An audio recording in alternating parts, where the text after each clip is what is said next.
Alrighty.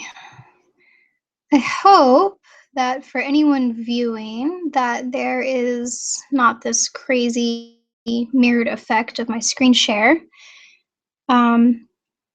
But so far that's the best I've got to be able to show you my PowerPoint presentation. The Q&A is on. However, I will not be answering questions until the end. Alrighty, and hopefully everyone can hear me okay. I'm having to use the mic and camera off of my laptop because the nice HD webcam that I purchased is not downloading onto my computer for some reason. Alrighty, so we have about a minute.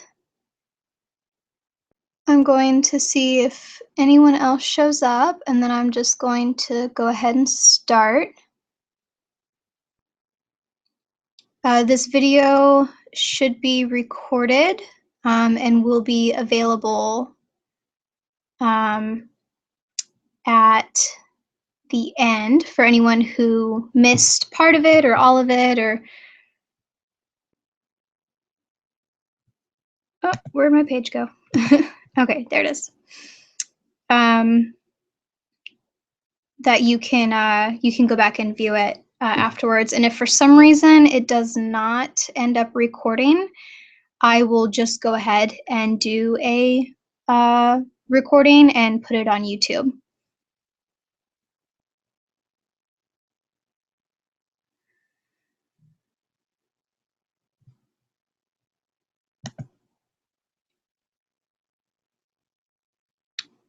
Oh goodness.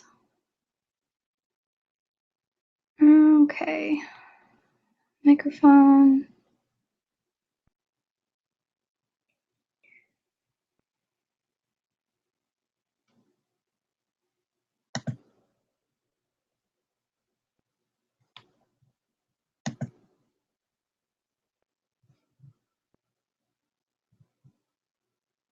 Alrighty. Let's see here. Okay, we have a couple viewers now. Please forgive this crazy mirrored effect. I don't know why it's doing that for the screen share. That will go away shortly, I promise.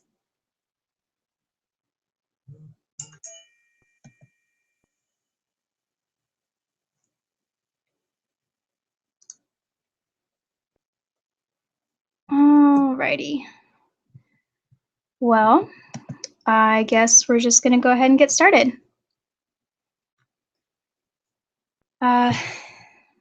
Thank you for those of you who are able to tune in right now.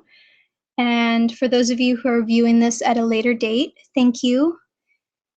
This free Google Plus Hangouts webinar on Tuesday, August 18th at 7 p.m. Pacific time is on the importance of nutrition, discussion for doulas and birth workers.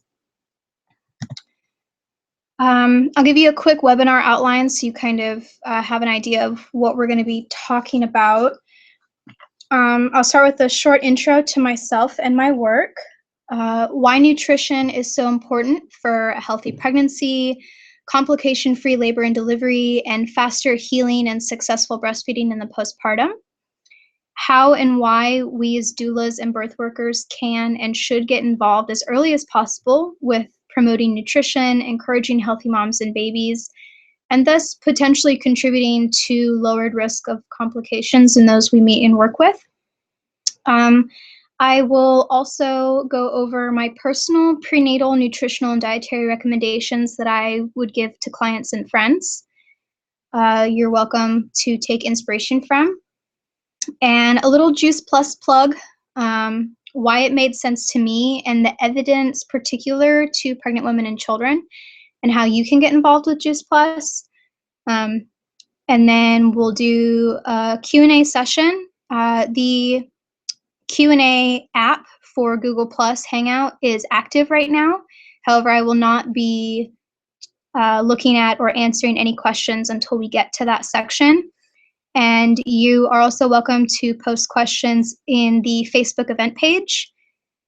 or on the Google Plus page for this event, and I will answer them later on once we're offline. And then a little closing and how to contact me, and the last page is bibliography. So my name is Aileen, though I often go by Ren. I am a full spectrum doula certified through the Matrona as a holistic doula, and I am a student midwife studying traditional and shamanic midwifery and herbalism. I've been on this path for about 6 years now, and blending the sacred, holistic, and scientific are what I strive for in my work. I'm a stay-at-home mom and owner of my birthy business, 13 Moons of Matrescence, providing doula services, resources, classes, and items such as herbal tinctures, yoni sauna herb blends, and Moontime Yoni sea sponge kits. I also recently became an independent representative for Juice Plus. Nutrition has been a key factor and focus on my work with mothers and families from the beginning, but was strengthened by my traditional nutrition training. Think Weston A. Price, Nourishing Traditions Cookbook, Sally Fallon, stuff like that, and my time with the Matrona. I believe that poor nutrition is a leading cause of the high pregnancy and birth-related complications and maternal mortality and morbidity rates around the world. And before we get really started, I am going to throw in a little disclaimer. I am not a certified or licensed dietitian, nutritionist, OBGYN, family practice physician, RN, licensed midwife, any of that. And any claims made in this presentation may or may not have been evaluated or approved by the FDA and are not meant to be taken as medical advice, are not meant to cure or treat or diagnose any disorders, etc.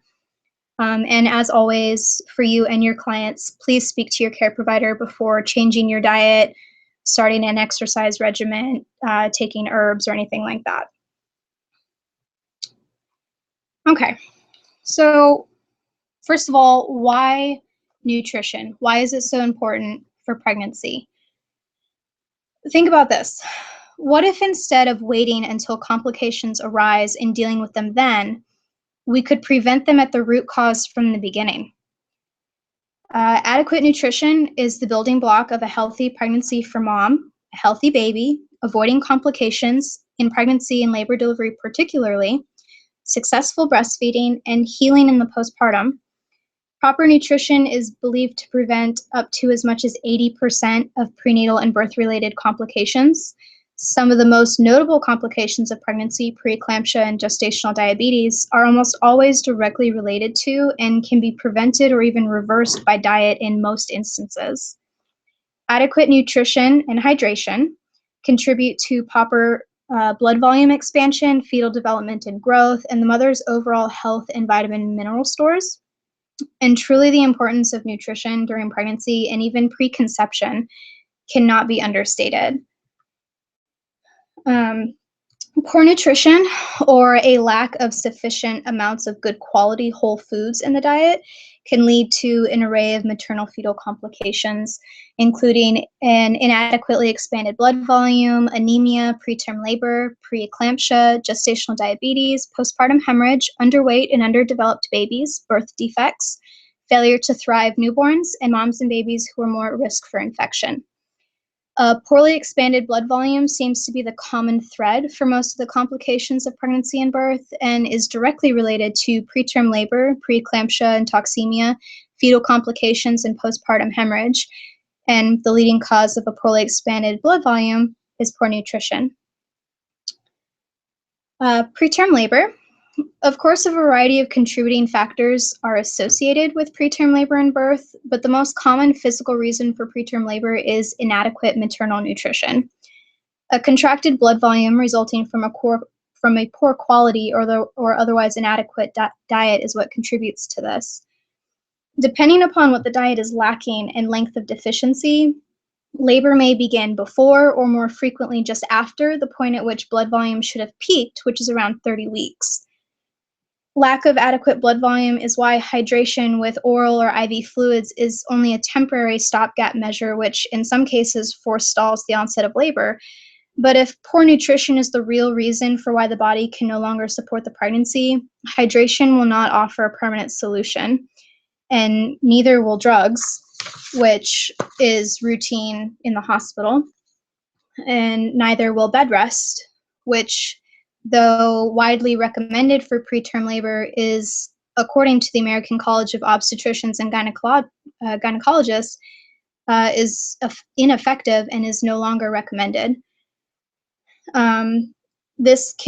All of this can be exacerbated by having a good deal of stress in the pregnancy, which further strains the body if you're not nourishing it.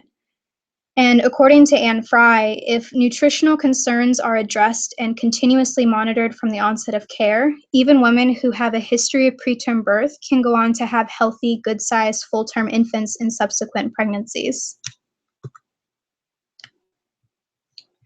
Preeclampsia. We can ask specifically if things like salt, fat, eggs, and other foods have been eliminated from the diet. And if they have, we can explain why things like salt and calories are just as important as protein to maintain an optimally healthy pregnancy.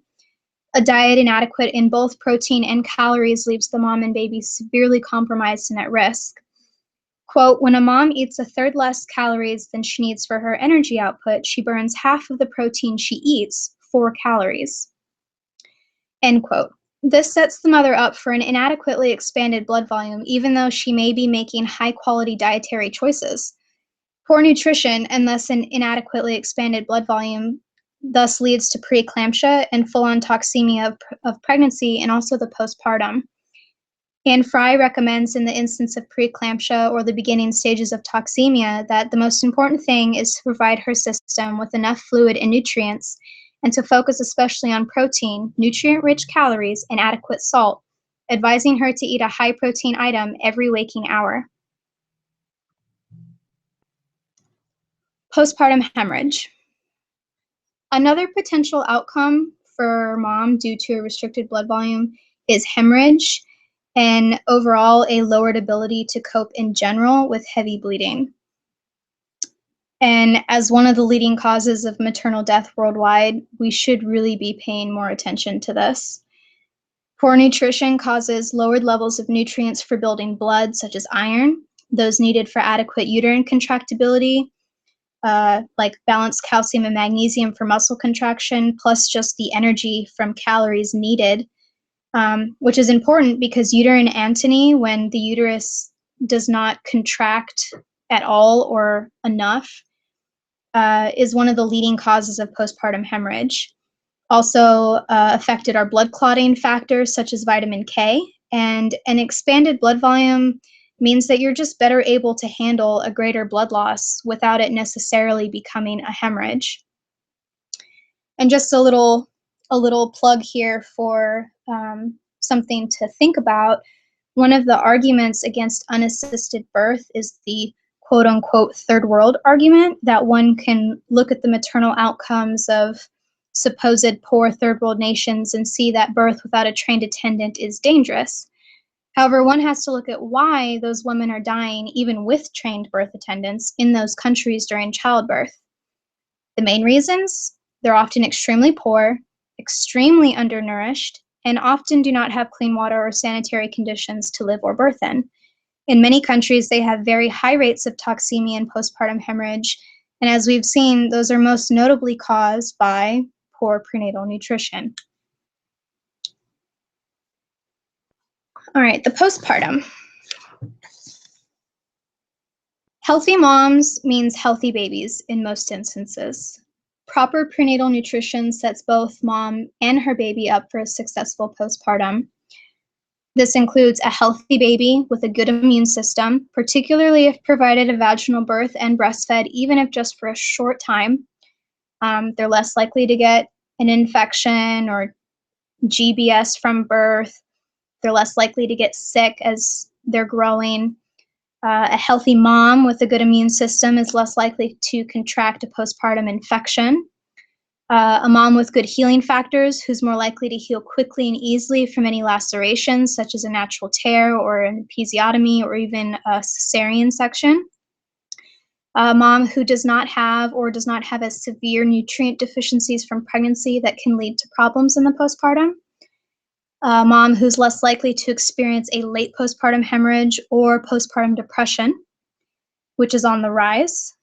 And a mom whose breast milk is more nutritious and should not be causing nutritional deficiencies if she keeps eating well into the postpartum. And a little note about magnesium. A particular nutrient of note due to depleted soil quality, commercial non-organic farming practices, and lifestyle and eating habits that block our ability to absorb magnesium, almost every American is believed to be deficient to some degree. So for anyone that results from magnesium deficiencies such as anxiety, depression, migraines, and high blood pressure, magnesium deficiencies have a noticeable effect on women, including PMS, recurrent miscarriages, infertility caused by fallopian tube spasms, leg cramps in pregnancy, morning sickness, preterm labor, and preeclampsia. More often than not, instead of focusing on the dietary habits and nutrition of mothers from the get-go, what happens is a mother, for instance, comes into the labor and preterm, or into the hospital in preterm labor and is given magnesium sulfate, sometimes other drugs, but often magnesium sulfate, and or prescribed bed rest. And when diagnosed with preeclampsia, her diet is restricted and she's given prescription medications that come with their own side effects, both of which may cause more harm than good. But could something as simple as prenatal magnesium supplements prevent all of this in the first place? I think it's something to consider. So, how can we as doulas and other birth workers get involved with this, with prenatal nutrition and positive birth outcomes, healthy moms, healthy babies? Midwives and OBs are already in a position as primary care providers to really encourage healthy pregnancies and eating habits to ensure their clients are getting adequate nutrition.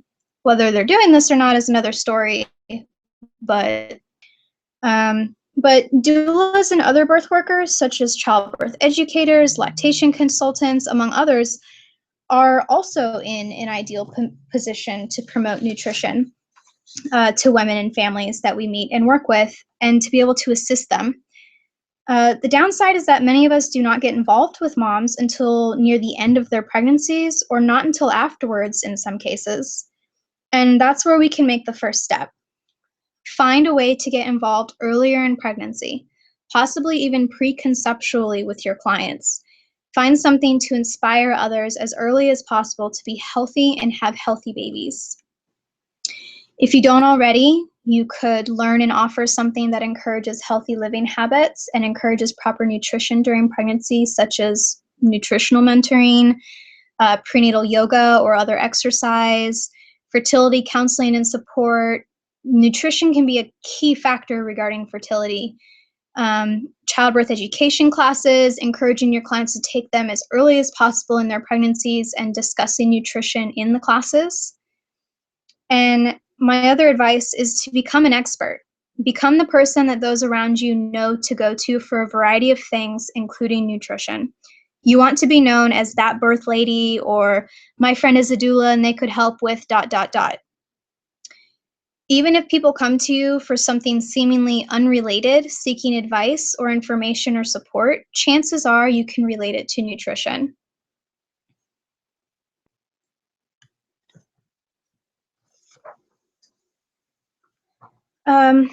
My nutritional and dietary guidelines I would present to clients and friends. As much as proper prenatal nutrition is important, to try and give the same dietary requirements to every single pregnant person you work with is not very holistic or even feasible. Every other book on pregnancy has recommended diets, things to eat and avoid, how much, etc. And most care providers give moms a list as well. But really, moms don't want to hear things like, eat 90 grams of protein a day, even though it's a common recommendation and a good goal to strive towards, generally speaking, they want to hear foods, not numbers. And every person is different, requiring different foods and supplements, or able to afford or not afford certain foods.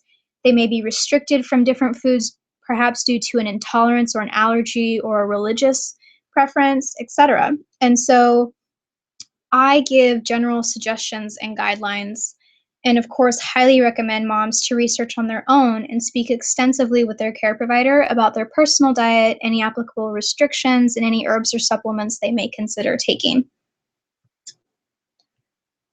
So a little note for vegetarians. This is just my personal take. Generally speaking, I'm not an advocate for long-term, especially very limiting vegetarian or full vegan diets. It is possible with careful planning, and more than likely the need to eat certain things moms might not normally, at least for the pregnancy, possibly for breastfeeding also, such as dairy and eggs, to be a decently healthy pregnant vegetarian. Soy products in general should be avoided, but especially during pregnancy.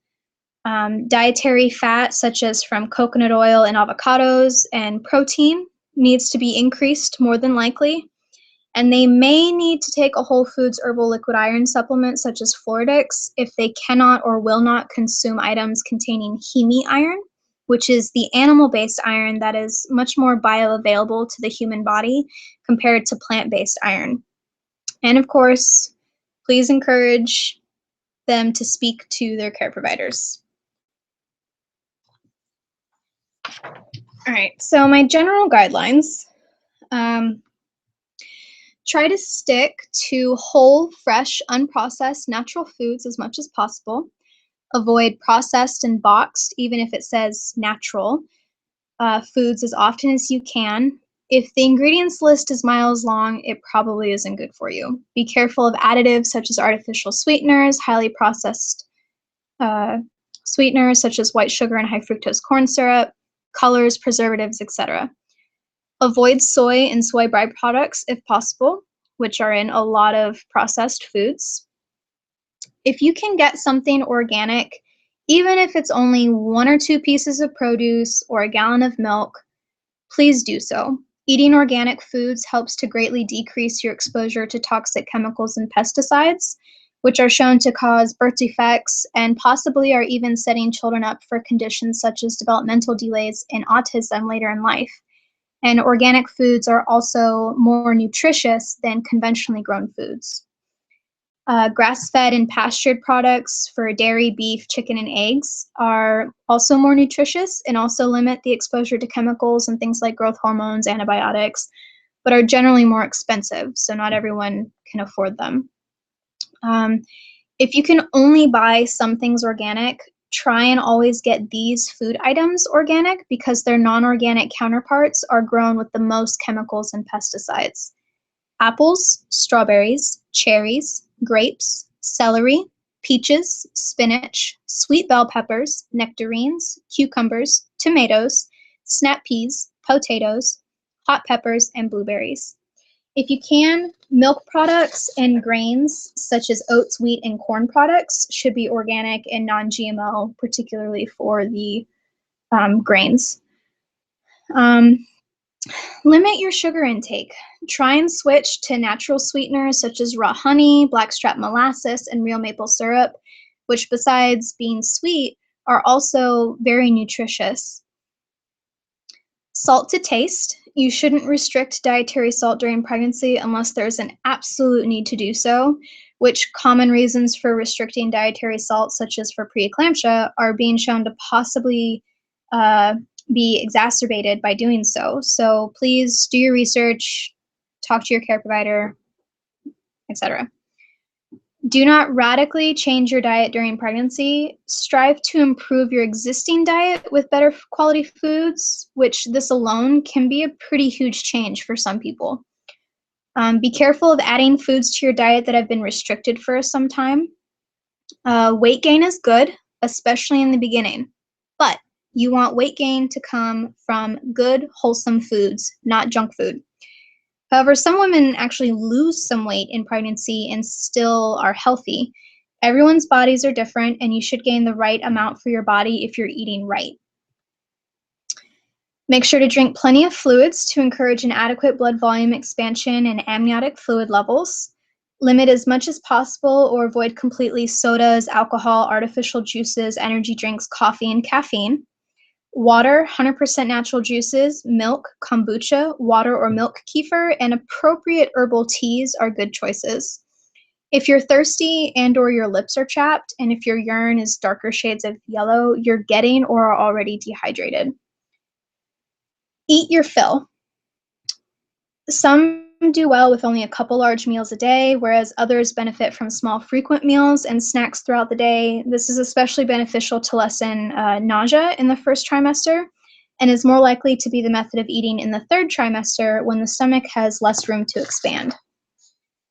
And listen to your body. It knows what it needs. Certain cravings can indicate the need for certain nutrients in your diet, such as protein or magnesium. Also, certain complaints can indicate a need for something such as heartburn or muscle cramps. Okay, and then I have my general nutritional recommendations. Though you want a nice balance of protein, complex carbs, and fats all the time, and you want them to be good fats, not highly processed vegetable oils, trans fats, things like that. Adequate protein is especially important during the first half of pregnancy. Protein is the building blocks for your developing baby.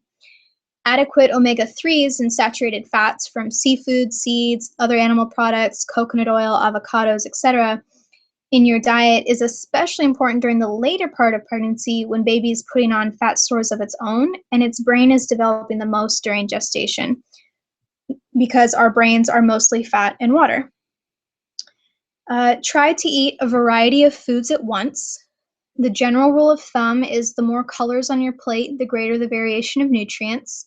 Greens, yellows, reds, oranges, browns, etc.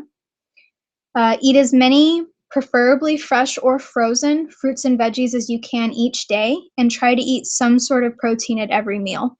Some may need to eat it as snacks too. This could be chicken or beef or other cooked meat, cottage cheese, Greek yogurt, tempeh, milk, beans, jerky, cheese slices, etc.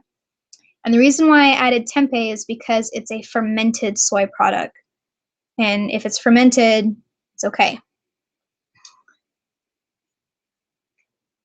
Adding a fat source to your veggies helps to better absorb the nutrients present. Most vitamins are actually fat soluble, not water soluble.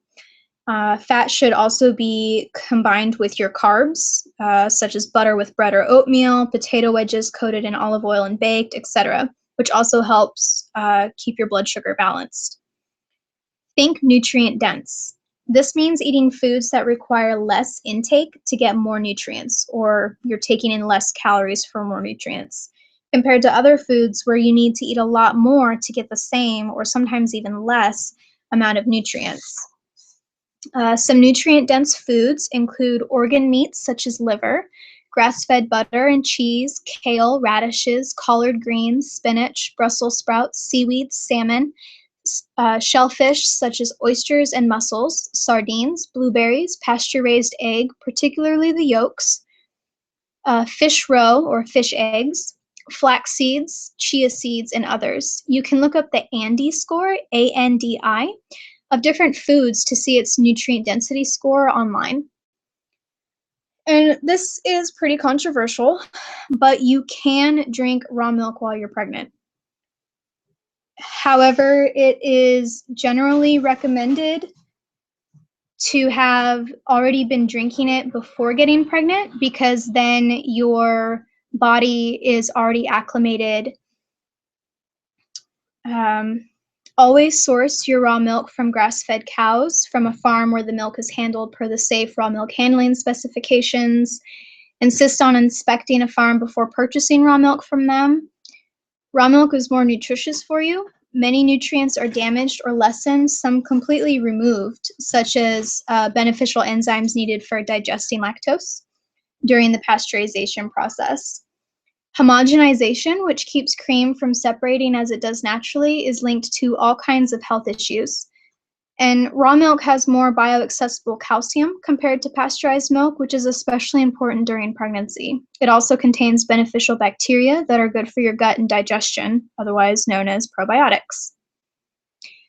And if you aren't or can't, for whatever reason, eating as well as you should, that's okay. Don't beat yourself up about it. It is recommended in that instance to get your nutrients another way. The common route would be to take some sort of highly processed, not very bioavailable prenatal or other vitamin mineral supplement. However, try to avoid going this route if at all possible. There are many whole foods-based prenatal vitamins and other supplements, such as whole food herbal liquid iron Floridix. While pregnant, you want the yeast-free version. Catalin 2140 by Standard Process. Garden of Life Kind Organic Prenatal Multivitamins, the Honest Company Prenatals, and others, as well as Juice Plus, which we'll talk about in a minute. Research and compare. There are also actual superfood, quote-unquote, supplements that you can add to your diet, such as coconut oil, liver. If you don't like liver, you can either try and mix it in with ground meat and lots of herbs and spices, or you can actually prepare it like you would a placenta and encapsulate it.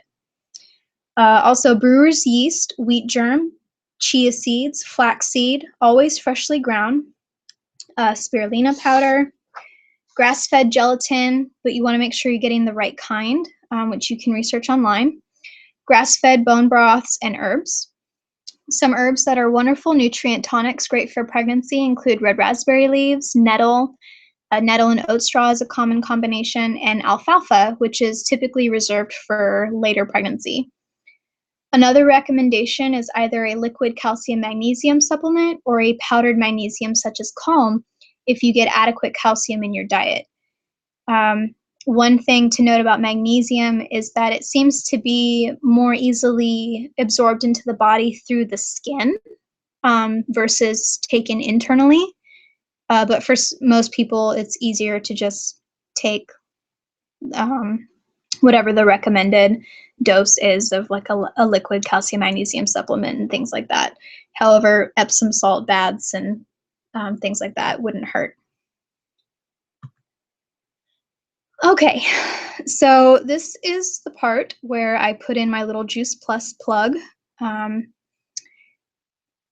swear I'll keep it brief, but I truly think it's super beneficial and could be the key for many of us to support the health and complication-free birth outcomes that we all want of those that we work with. A lot of people think that Juice Plus is just like any other vitamin or supplement that you would find on a drugstore or vitamin store shelf, but it isn't anywhere close. The company that makes Juice Plus takes over 20 pesticide-free fruits, vegetables, and grains and uses a low-temp extraction process to preserve the enzymes, removing the liquid, because fruits and vegetables are 90% water, sugars, and fiber. And what's left over is the concentrated micronutrients, antioxidants, etc., from that huge variety of foods. This is then powdered and put into capsules. If you look at the bottle, there's a nutrition label, not a supplements label like there would be on a multivitamin. Okay, so it's whole foods based, cool. So are a lot of other supplements out there. But what makes Juice Plus stand out to me personally is the fact that dozens of third-party, peer-reviewed, and double-blind studies from research groups, hospitals, and universities all over the world have had only good things to say about Juice Plus. More than 20 prestigious medical and scientific journals have published studies on Juice Plus, including the Journal of Pediatrics, Gynecologic Oncology, and the Journal of Perinatology. It has been shown to reduce free radicals in the body, reduce oxidative stress in the body, which leads to all sorts of conditions such as heart disease and cancer, supports dental health, boosts the immune system, helps protect DNA from damage, improves skin health, promotes the reduction of systemic inflammation, prevents preterm labor, and may help prevent preterm rupture of membranes, preeclampsia, and prenatal loss, which are currently being studied. So, Juice Plus and prenatal outcomes. Dr. Doug Odom began sharing Juice Plus with his patients in May of 1998, And over time, Dr. Odom and his nursing staff noticed that the Juice Plus moms were having better birth outcomes and fewer complications, and their babies were healthier as well. So after a few years, he decided to get formal with tracking his observances. And Dr. Odom matched subjects for age, ethnicity, prior pregnancies, and insurance status, and ended up with 178 mothers in his Juice Plus group and 178 in his non-Juice Plus comparison group. He compared pregnancy outcomes by reviewing the medical records of all 356 patients after delivery. He found that women who had added Juice Plus to their regimen had significantly fewer cesarean deliveries, 47% versus 66%, no premature deliveries before 37 weeks, compared to 35 women, or 20% of the comparison group, and no diagnosed incidence of preeclampsia versus 38 cases, or 21% of the comparison group. The Juice Plus babies fared better as well. They weighed about a half pound more at birth on average, 7 pounds 11 ounces versus 7 pounds 3 ounces. None of the Juice Plus babies had to be admitted to a neonatal intensive care unit, compared to 17, or almost 10% of the comparison group babies. Similarly, none of the Juice Plus babies studied were diagnosed with respiratory distress syndrome versus 13, or 8% of the non-Juice Plus babies. Another doctor, Dr. Angie Bell, who is an OBGYN, has been sharing Juice Plus with patients, friends, and families for several years now. She has seen her patients having less preeclampsia, less C-sections, thicker and healthier umbilical cords, less constipation, lower homocysteine levels, less morning sickness and nausea, less preterm labor, lowered risk of blood clots and miscarriages, and more. And another famous doctor that most of you have probably heard of, Dr. Sears, also stands wholeheartedly behind Juice Plus. He encourages moms to take Juice Plus and their prenatal vitamins during pregnancy and while breastfeeding to ensure that they are getting 100% of each and every vitamin. Since Juice Plus is a natural mix of fruits and veggies, the manufacturer cannot precisely quantify the amounts of specific vitamins in the product. The exception to this is folic acid. They do add some folic acid into it. He says that taking both together is best, and you will not overdose on any vitamins in this way. The other aspect of Juice Plus that really stands out to me is their children's health study, and its findings thus far from the surveys submitted from over 150,000 children and families taking Juice Plus daily. And I actually looked the other day, and I think it's closer to 200,000. The study provides Juice Plus free to children aged 4 to 18, as long as another family member, such as a parent or grandparent, also takes Juice Plus, and every so often submits a survey for the study. Their results so far show that adults and children, but especially children, while taking Juice Plus, start wanting and eating more fruits and vegetables, are eating less junk food and fast food, are drinking fewer soft drinks and more water, are visiting the doctor less, are missing school and work less, are taking fewer prescription or over-the-counter medications, are more aware of their health, and are reaping another benefit of some kind, and the benefits are showing to increase over time. Juice Plus is not a replacement for trying to get 7 to 13 servings of a variety of fruits and vegetables every day, or as Dr. Sears states, nor for replacing a prenatal vitamin. But very few of us come anywhere close to the recommended serving suggestions. Juice Plus helps to bridge the gap between what you are eating and what you should be eating, and over time helps you to make better and healthier dietary choices for yourself. As doulas and birth workers, you can get involved by committing to a healthier life for you and your family by taking Juice Plus yourself and promoting it to others and your clients, and or actually becoming a distributor if you wanted to. Alrighty. So I'm going to go to the last page real quick and show you the bibliography. I took quotes from midwiferytoday.com, birthfaith.org, juicetom.wordpress.com, and also askdrsears.com. And let's see, I guess I can come back to this, but if you want to learn any more information about how you can help your clients to eat healthier, or advising them on nutrition during pregnancy or preconceptually, or about Juice Plus, please feel free to contact me via Facebook, Google Plus, my websites, or by email, which all of my contact information is over here on the right. My personal Facebook, my business Facebook page, and my business website, my personal Juice Plus website, and my email.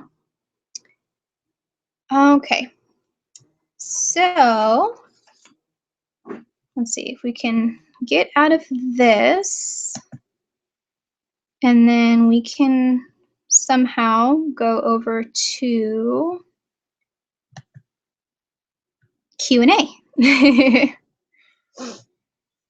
If anyone has any questions, I'm trying to see where they will pop up. I guess if you see the option for putting in a question, you are more than welcome to do so, and hopefully it will pop up on my screen and I'll see it. If not, you can just post it directly to the Google Plus event page for this Hangout as a comment, and then I will respond to it with my answer. Or the Facebook event page also, you can post there as well. Let's see here.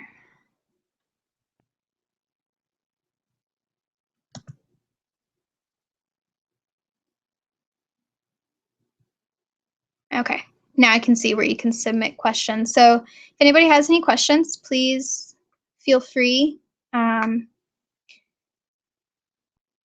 Guess I'll give it a minute and see. For my personal, let's see here. Why is alfalfa for later in pregnancy? I cannot tell you off the top of my head, but it has something to do with the clotting factors. Alfalfa is very high in vitamin K, and you don't necessarily want very high clotting factors earlier in pregnancy. You definitely want it for the birth because it prevents hemorrhage.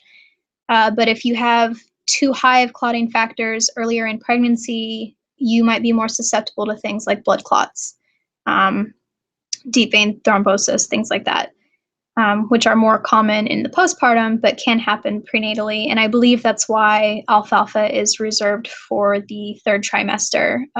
Typically, herbalists recommend only taking it the last 4 to 6 weeks of pregnancy. You could maybe push it and do the last 2 months or 8 weeks of pregnancy. But it's super, super nutritious, and it's very, very high in vitamin K, so it also helps to prevent postpartum hemorrhage. Again, not approved by the FDA. Throw that disclaimer out there.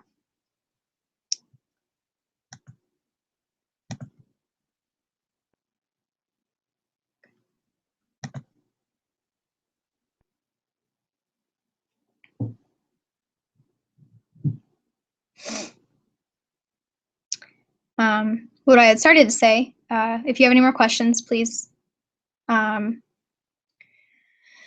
alfalfa higher in vitamin K than nettles? My gut feeling is to say yes. However, nettles is also surprisingly traditionally used for postpartum hemorrhage prevention. However, unlike alfalfa, nettles is considered safe to take throughout your whole pregnancy. My recommendation is to take a nettle and oat straw blend, whether it's loose herb in an infusion or as a tincture. And that you would take that throughout your whole pregnancy. And in the last month or two, you would add in alfalfa. Let's see here. But as far as like numbers of whether alfalfa is higher in vitamin K than nettles, I don't know that. I don't know if anyone knows that. Particularly because with herbs, they are, it's really hard.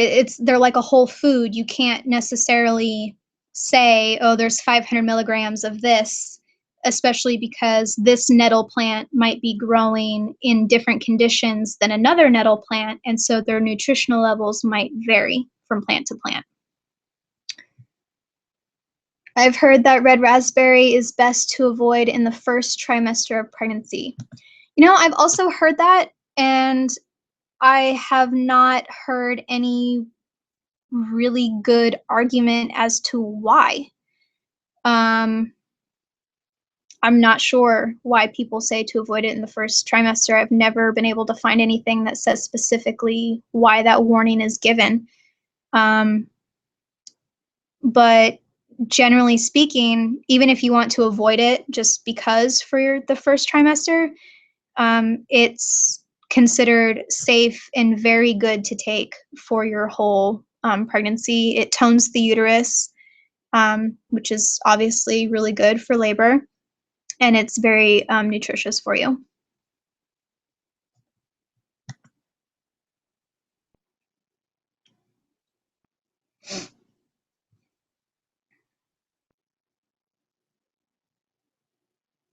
And if anyone would like a copy of my my guidelines, my nutritional guidelines for clients and friends, you are welcome to send me an email or a Facebook message or something like that, and I can send you the file for that. You're welcome to share that with your clients and make adjustments to it based on your own nutritional training or anything like that. Perhaps just if someone is prone to miscarriage. To me, taking red raspberry leaf would, I would think, help prevent miscarriage, but there may be something that may not be beneficial for preventing miscarriage. Like I said, I have yet to have somebody give me a definitive reason as to why you shouldn't take red raspberry leaf in your first trimester. I do know things like false unicorn root, cramp bark, and stuff like that are typically used for, like if you have a threatened miscarriage of trying to stop it.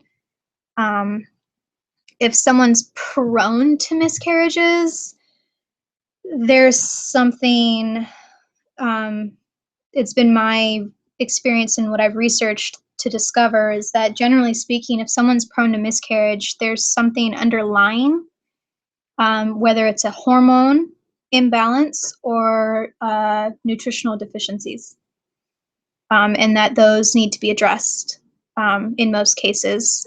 A big cause of repeating miscarriages or chronic miscarriages is a short luteal phase from ovulation to your next menstruation. If it's less than 12 days, and particularly less than 10 days, your body cannot sustain a pregnancy. And the main contributing hormone to a good long luteal phase is progesterone. So a lot of people find that they have, if they're charting and they can see that they have a short luteal phase, typically speaking, it's probably a progesterone deficiency or imbalance, not necessarily a deficiency.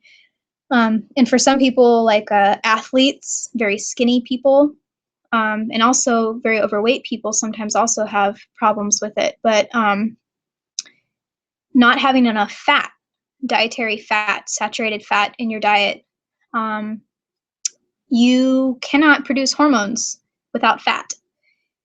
And your body will take hormones away from, or will take what it needs to make hormones away from your reproductive system and put it towards other vital to living bodily functions like your kidneys and your thyroid.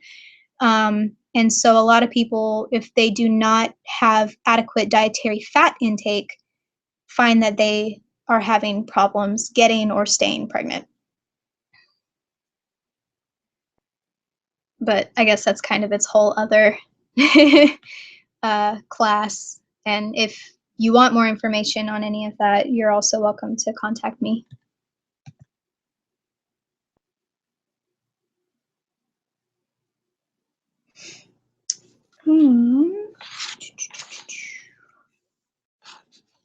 Are there any other questions?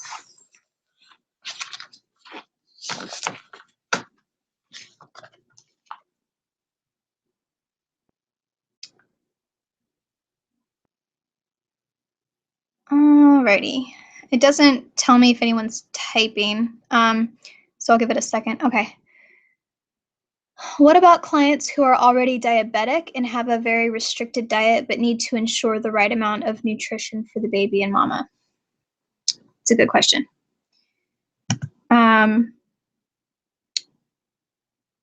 have not personally worked with any diabetic clients. I have had friends who had gestational diabetes and family as well. I had an aunt who was extremely healthy, extremely well-nourished, fit woman in her 30s, and she got gestational diabetes. I had a friend who was perhaps not, eating as well as she could have been, but, she was 22, 23 and had gestational diabetes. So it's kind of interesting, what sets people up for that and who gets it and who doesn't. For someone who's already diabetic and then gets pregnant, I think is what you're asking, that would definitely be an interesting case. I definitely think, because typically a diabetic, their diet is restricted against like really sugary foods and, high glycemic foods. And so it's not necessarily that, oh, you can't have protein and you can't have, whatever. For someone who's diabetic, definitely being able to balance your proteins, your carbs, and your fats helps keep your blood sugar balanced. And then, being able to get, I would definitely go for nutrient-dense foods. If you are having to restrict calories for any reason, if you are having a hard time keeping your blood sugar balanced, definitely avoiding, you might need to avoid breads and things like that, or really limit them. But the flip side of that is if you're eating, say you have a bowl of oatmeal and you have like a huge dollop of butter in it and some milk, your blood sugar is not going to spike nearly as much as it would have if you had just eaten oatmeal. And that's for everybody, not just diabetics. But okay.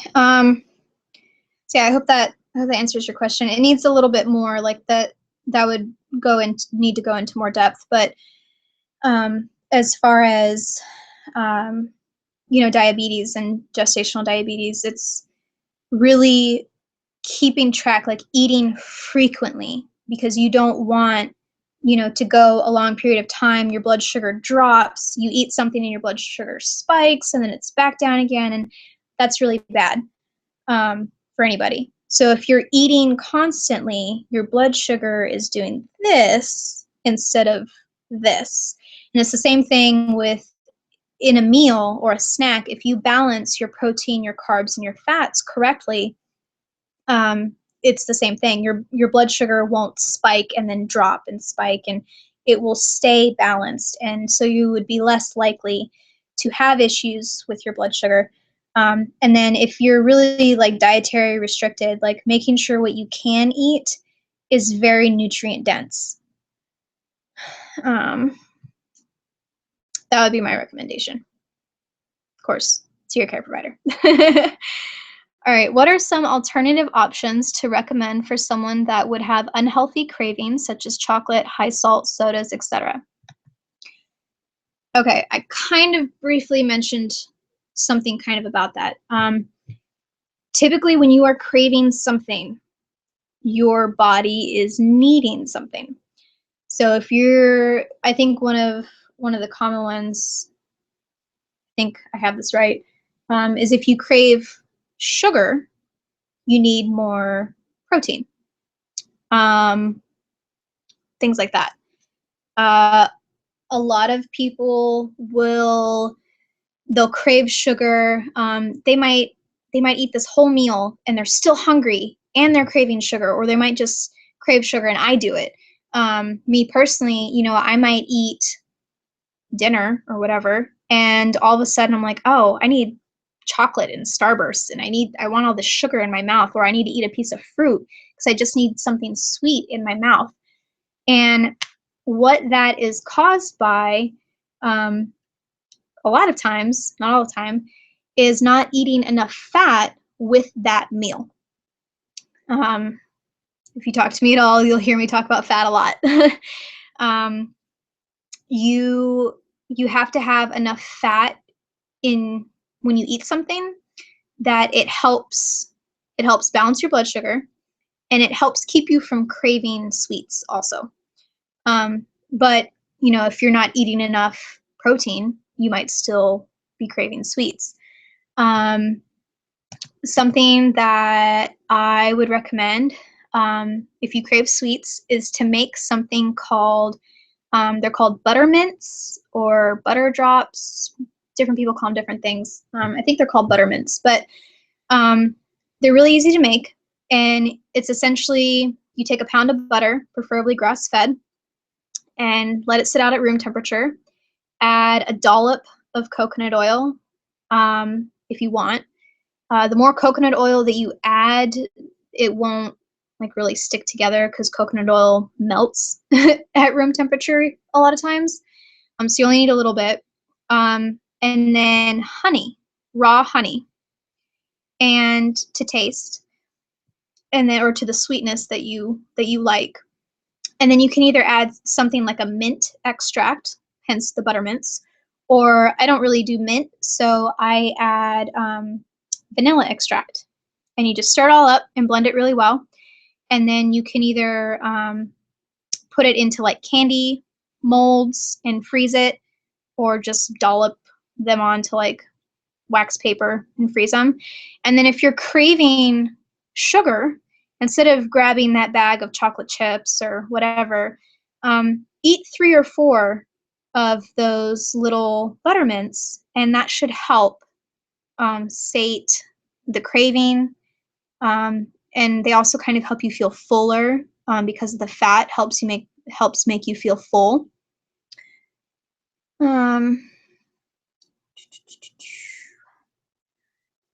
And for sodas, people who crave sodas, high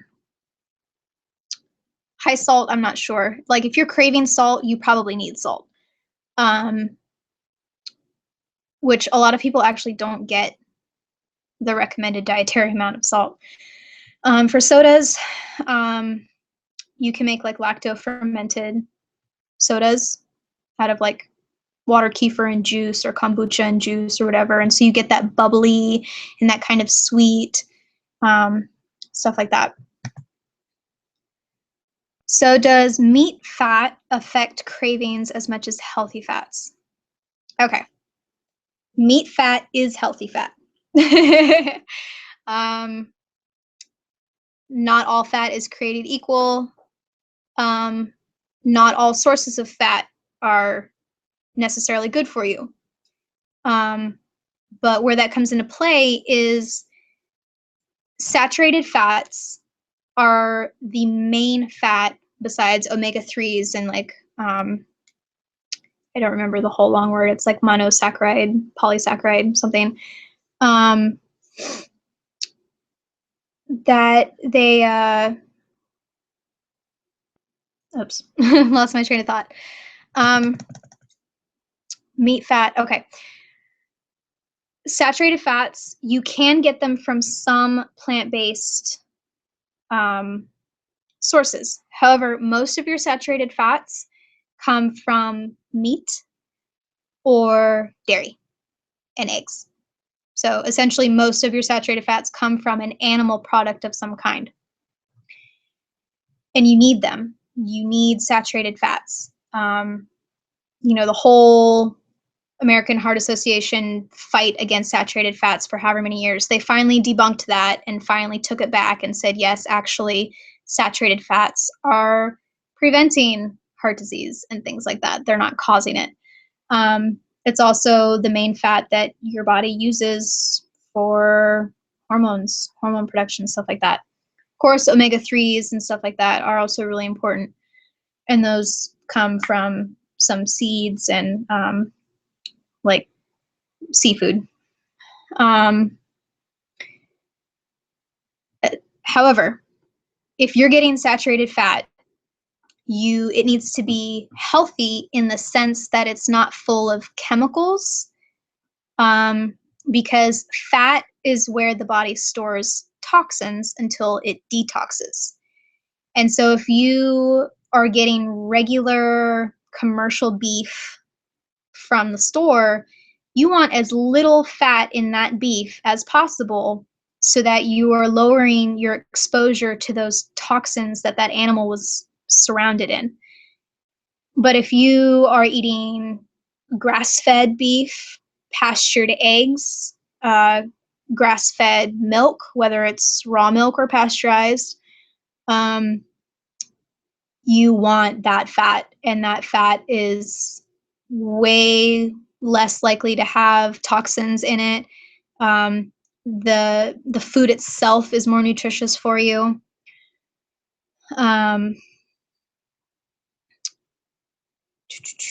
And so fats, I guess the other part of your question, fat in general, particularly saturated fat, wherever you get it from, whether it's coconut oil or avocados or milk, that fat is going to help keep your blood sugar balanced when you eat something, particularly with carbs, and it's going to help you feel full, and it's going to help with cravings also. Can you post the buttermint recipe instructions to the page after the webinar? Yes. I'll go find it and put it up. Sometimes it's hard to find because I forget the name of what they're called, but I'm pretty sure they're called buttermints, and so I should be able to find it. And I can post it on this page, on the Facebook event page. I'll just post it everywhere. But it's super easy. Just butter, maybe coconut oil if you want some, because it adds kind of a different kind of fat to it. Honey, and then your choice of flavoring.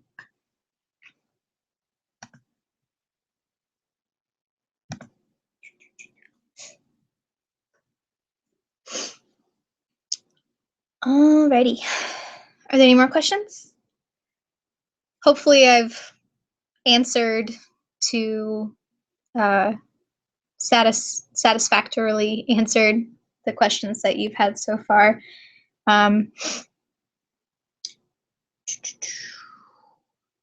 Yeah. I'll also post my my contact information around on this page, Facebook, stuff like that. So if you want or need to get in touch with me for anything, information, just to talk, if you're interested in taking Juice Plus yourself, or if you're interested in becoming a distributor, anything like that, you're welcome to contact me.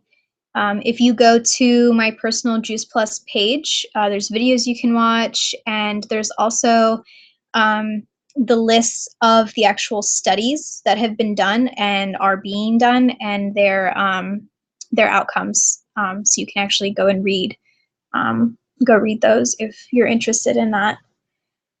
Um, is increasing the caloric intake while nursing still necessary if you're eating such a nutritious diet? My belief is yes.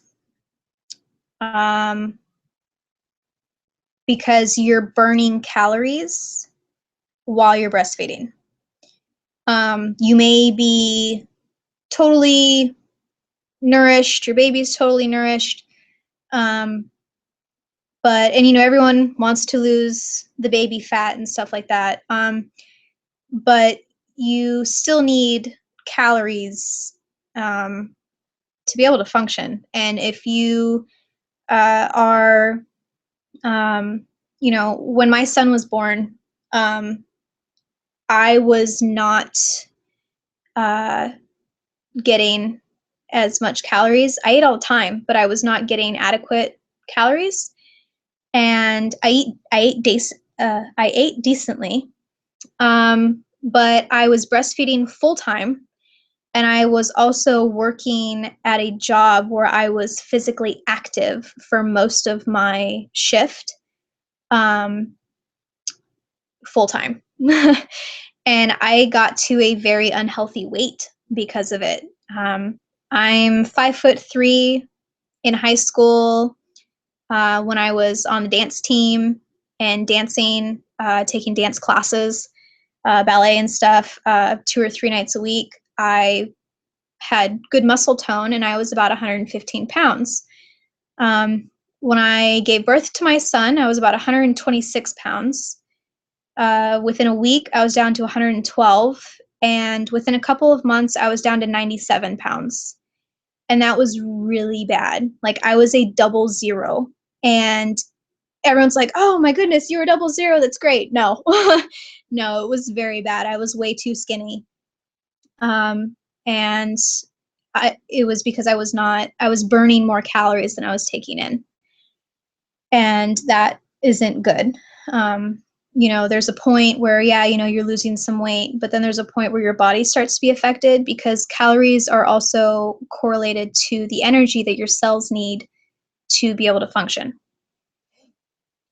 So, you want to eat nutritious, you want to eat nutrient dense foods, but, you still should increase your caloric intake to the recommendation of your care provider while you're pregnant and while you're breastfeeding.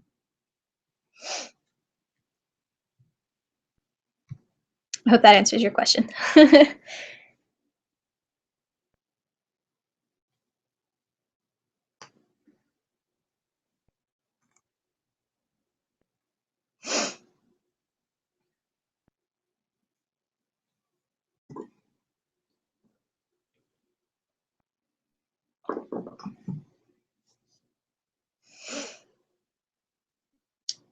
Alrighty.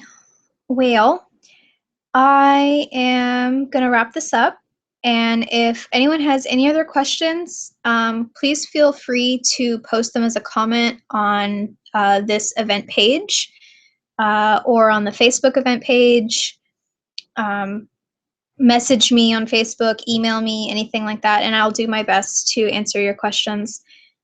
Or if you just want to discuss your own work and what you do and how you help your clients with nutrition, or how you think that you might want to and want opinions or whatever, anything like that, feel free to message me or anything like that. And I always like talking to people about this kind of stuff. So thank you again for you guys that tuned in. And hopefully this records and will be available on YouTube. And I will share it around. So thank you.